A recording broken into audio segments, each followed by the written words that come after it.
Who is this actually good for, who should skip it, and is it worth the price for normal everyday buyers?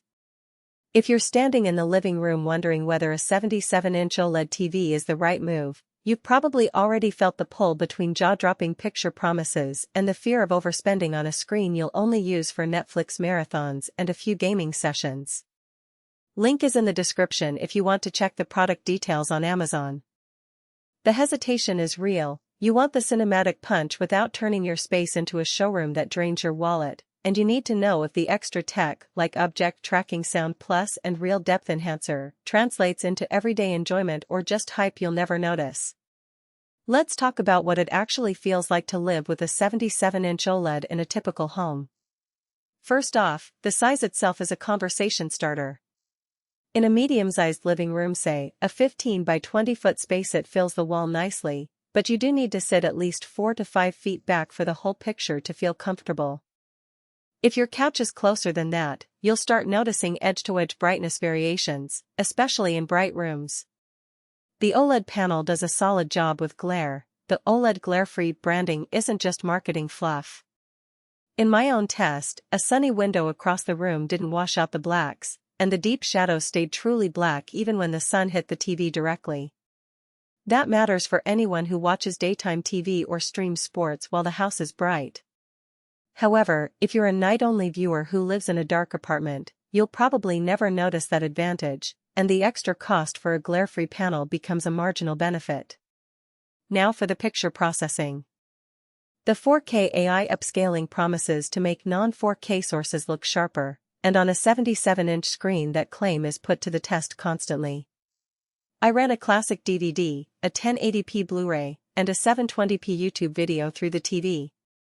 The AI Upscaler did a respectable job. Edges looked cleaner, and the TV filled in missing details without making the image look artificially smooth.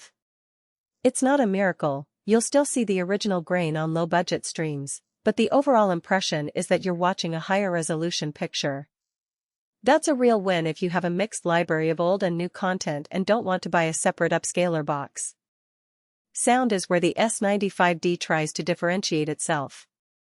Dolby Atmos and Object Tracking Sound Plus aim to move audio with on-screen action, turning a room into a mini theater.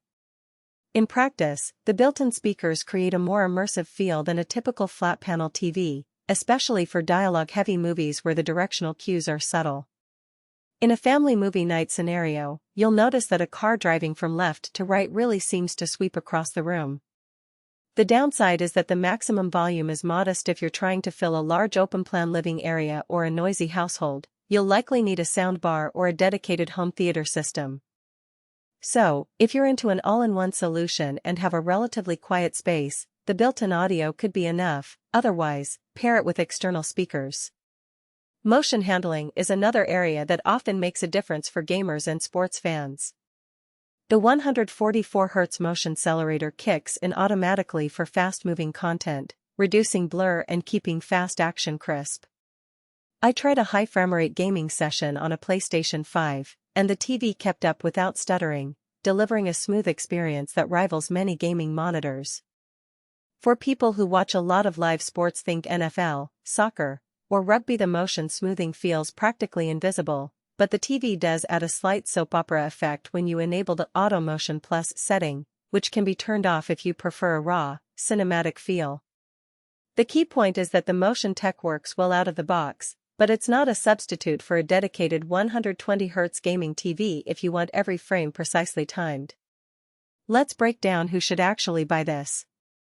If you already own a solid home theater setup but want a primary display that can double as a large format monitor for movies, gaming, and occasional TV, this is a solid fit.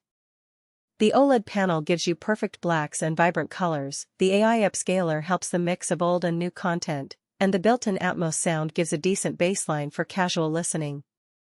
Homeowners who have a dedicated media room or a relatively large living space and value the cinematic feel will find the price justified.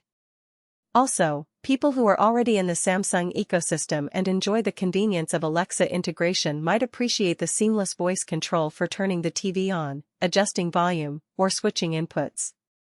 On the flip side, skip this if you're a tight budget shopper, live in a small apartment, or already own a high-end OLED or QLED that meets your needs.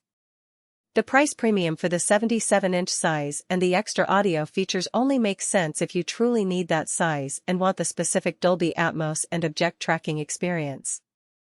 If you're a